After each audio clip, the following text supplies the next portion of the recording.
ನಗುವುದೋ ಅಳುವುದೋ ನೀವೇ ಹೇಳಿ, ಇರುವುದೋ ಬಿಡುವುದೋ ಈ ಊರಿನಲ್ಲಿ.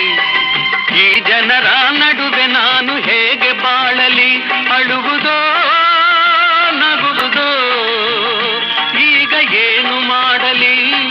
ನಗುವುದೋ ಅಳುವುದೋ ನೀವೇ ಹೇಳಿ, ಇರುವುದೋ ಬಿಡುವುದೋ ಈ ಊರಿನಲ್ಲಿ.